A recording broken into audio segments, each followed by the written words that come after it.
Hi, I'm Lindsey Hollenbaugh, Managing Editor of Features at the Berkshire Eagle, and this is my kitchen. We're back here today after I was here last time, in which I was challenged to make a croquembouche, which, by the way, I nailed for those of you who didn't get a chance to see it. This time today, we're going to be making a baked Alaska, which I'm told is basically cake, ice cream, and Italian meringue. That sounds pretty easy, right? It's taking those three different parts and adding them together and then lighting them on fire in my kitchen. So to get some tips on how to make this classic French dessert that's also making a comeback on kitchen tables all over the US, just in time for Valentine's Day, by the way, we stopped at Chez in Lee and we talked with Rachel, the co-owner of the really great French restaurant, who's also been a pastry chef for 26 years. She has some great tips for me, and most importantly, she had tips to make sure that I didn't cry in the kitchen. So you need a cake base, and then you need the ice cream or sorbet of your choice. You know, and you want it to have the bowl shape, which is the classic design, is that it's shaped like a dome.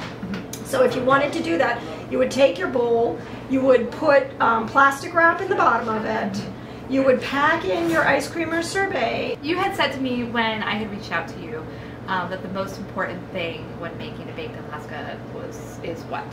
The cold freezer. The cold freezer. Yeah, you can't have like a really packed freezer that's not getting things really frozen. Like feel something in there and make sure that it's like hard. The thing about the Italian meringue is it's a technique and it takes practice. So what I recommend is doing it once before the day you're having your friends or your Valentine date over, just to get the hang of it. And my whole thing is like when people are baking, I want them to have fun, and I want them not to cry. So any lesson that I do of baking, I call baking without tears. It's baking without tears part 5,000. You know, you're not supposed to cry. You're supposed to have fun and enjoy it. So Rachel's tip for making a baked Alaska easy is to do it in sections. So first, a couple days ago, I put my ice cream in some fancy schmancy bowls because it so happens that somebody I know has a baked Alaska tin. You don't need that. As long as you have a metal bowl that you wrap in cellophane, you'll be fine. So I had vanilla and black cherry ice cream that I put in the bowl, and then I put in my Chez freezer, which is very, very cold, which Rachel said was also very important. And then I also made a cake. You can make any cake you want to. So I made a chocolate cake.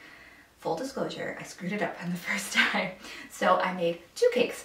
And that cake is also in the freezer chilling as well because that will make it easier to slice. So now I'm going to make the Italian meringue, which as far as I can tell is going to be the part that might make or break me on this recipe. Rachel tried to explain it to me, and it was something about boiling sugar water and adding egg whites. So I'm gonna just use some of the tips that Rachel gave me, but also some of the tips I found online. So first I'm gonna crack 5 egg whites.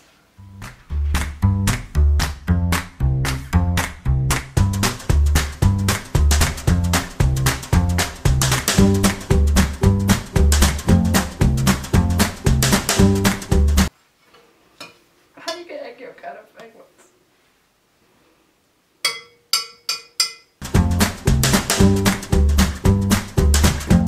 Rachel's tip was also to make sure that you beat your egg whites and melt your sugar really close together because you have to do both at the same time.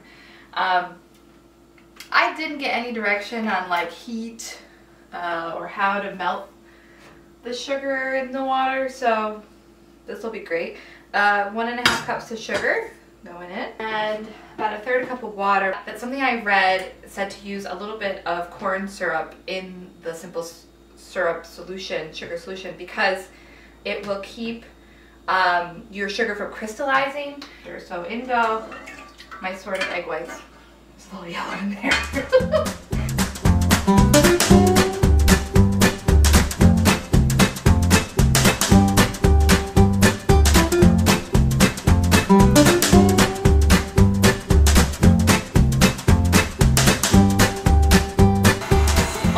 Slowly drizzle.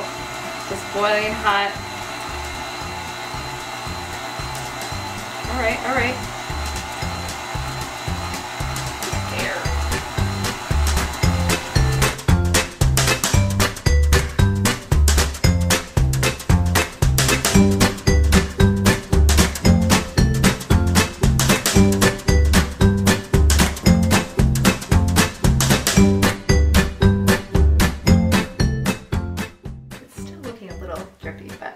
think we're okay. Yeah. Okay. So I have my meringue here, and I'm gonna get ready to assemble my baked Alaska, which is easy, but it's kind of like a go time situation because you don't want the ice cream to melt. So I'm gonna cut my cake in half, and then I'm gonna go get the ice cream from downstairs because I'm gonna do that very last. There we go. All right, that was beautiful.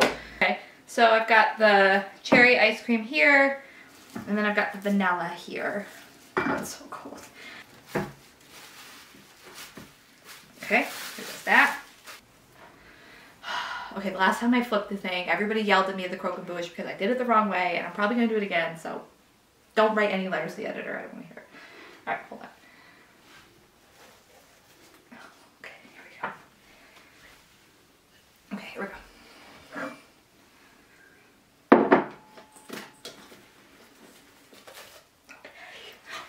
I love these big reveals. Oh man.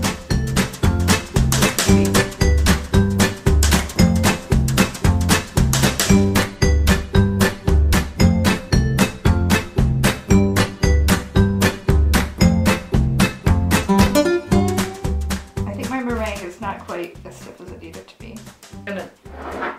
We're gonna just fix this.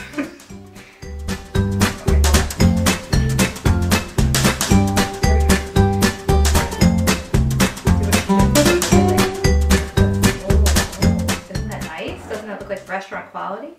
We're just gonna put that right there. All right, so this is the part I'm a little nervous about. I got myself a little blowtorch. All right, here we go.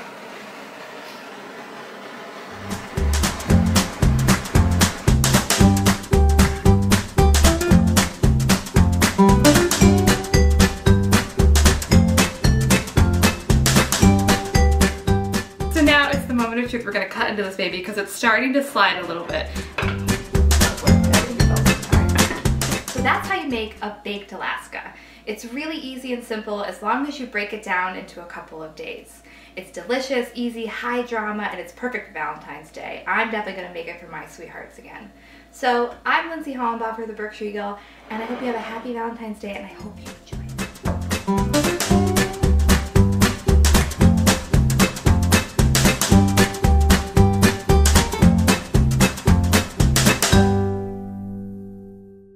It's so good. I mean, we don't have to finish the baked Alaska. We can just eat this. It's really